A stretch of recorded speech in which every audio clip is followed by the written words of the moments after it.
Hello, my name is Adrian Sugar. This is a graphic design tutorial for Cubism. We are going to create two Cubanistic art pieces, two art pieces that have cubes in them. And the most common of these art pieces, as we already went over, is Pablo Picasso. As you can see, they use geometric shapes to form art. We're going to start from a photograph or a drawing. I know some of you guys are going to want to use some video game characters or anime. That's totally fine. And we are going to create one out of a person. That's where you can use the cartoon. And then one is an instrument, an instrumental piece, a piano, violin, DJ turntables, if you want. Each one needs 20 shapes that are transformed, and I'll show you what that means. 20 transformations. Each one needs 2 layer styles at least, stroke and inner glow, probably the best ones. And then you can add additional ones if you really want to add your signature style to it. All of the steps are below here, but I will be doing it in this video. So the first thing you're going to want to do is find somebody to make, to turn into a cube artwork piece. And so this probably is going to take somebody and distort them. So it's going to make it kind of abstract. It may not make them look better in the photograph. So I am going to be using Marilyn Monroe, this piece I had here, and it's going to kind of take her face and break it apart and make an abstract cube work of art with it. So the first thing I want to do is open up my I want to find it online. So I go to Google and I look for my picture.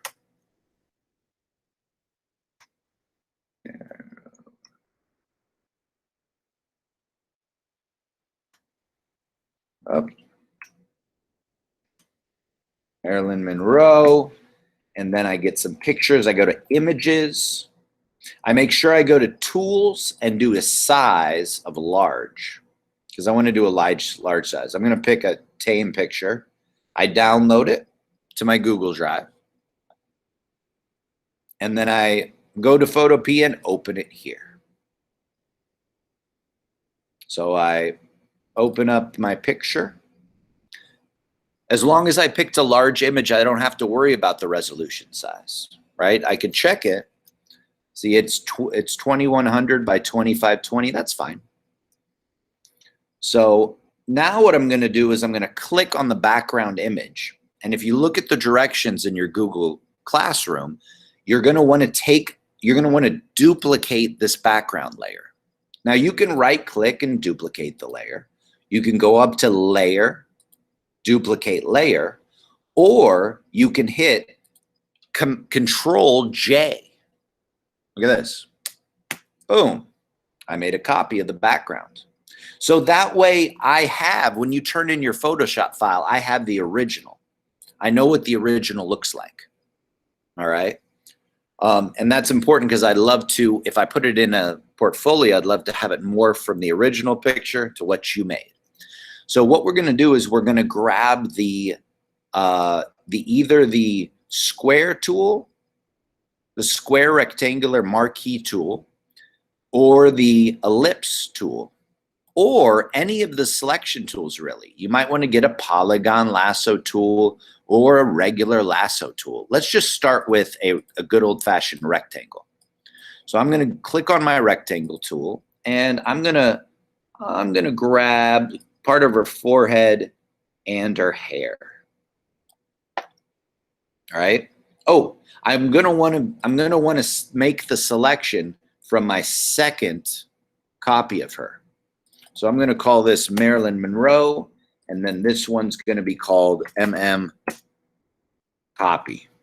That's gonna be the copy. I'm gonna want to put my rectangular tool on the copy layer, and then what I'm going to do is I'm going to hit Control J again, but it's not going to copy the whole thing. It's just going to copy that selected part. So I'm going to hit Control J, boom. And you can see if I turn off the bottom layers, I just have her forehead, just that spot, right? So the next things I'm going to do is 1, transform it. 2, add a stroke to it, a layer style, and then add another layer style, which is the inner glow. Those are the 3 things you do to each piece. So let's do that. I'm going to go to Edit, Free Transform, and it's going to grab this part, and I'm going to distort it. I'm going to distort it, make it bigger, kind of maybe rotate it a bit. It's going to kind of like, we're supposed to make this look kind of abstract. It's not going to be flattering on her. So after I'm done and I got it right where I want, I'm going to double click on the layer. Double click. And now I need to add my stroke and inner glow. So I'm going to hit on stroke, and it adds a little white background. Now, if I click on the word stroke, I can change the color.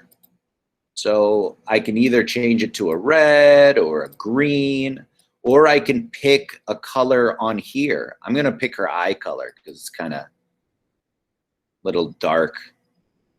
Maybe I could pick her, she also has, I like picking the color from the person. Then I click OK. You don't want to use a size of a stroke that's more than 7. You can if you want, but 7 or less is recommended. And then you click on inner glow and click on the words. And now this is where you want to make your size. You want to make your size no bigger than 50 or below, somewhere in there, whatever you think looks good. And again, you can choose the color, right? I can go in and I can pick red for the color, or I can pick her eye color.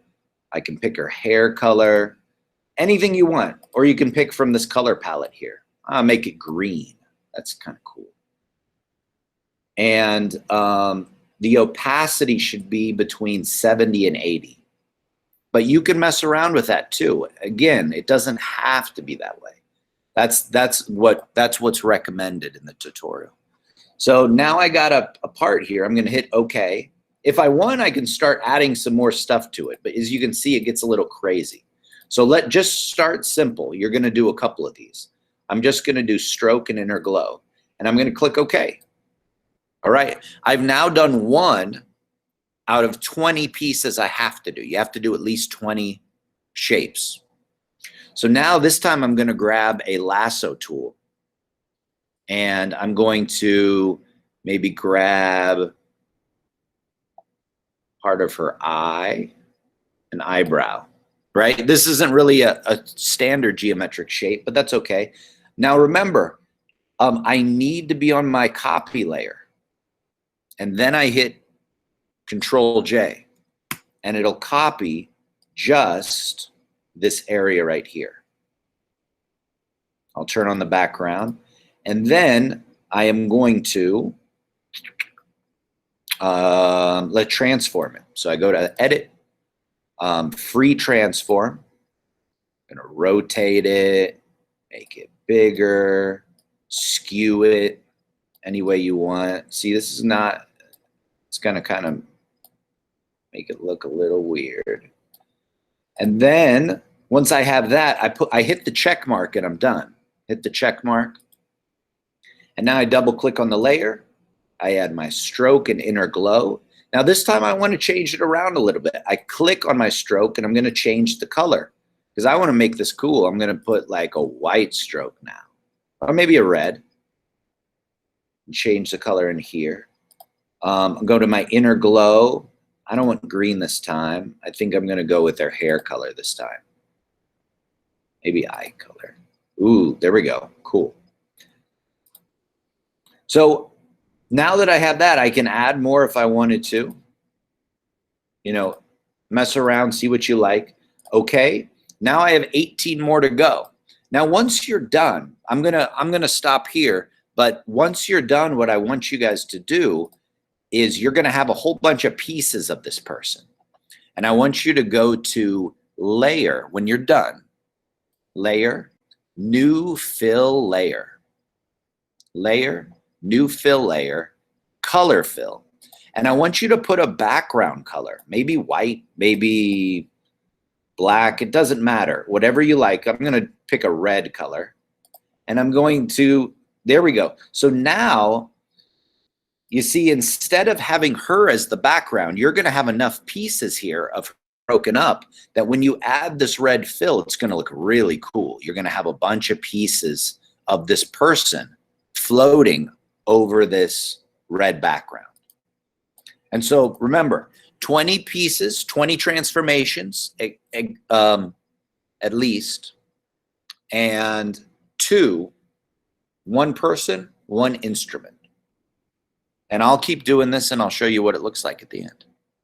All right. Stop the video and get some questions.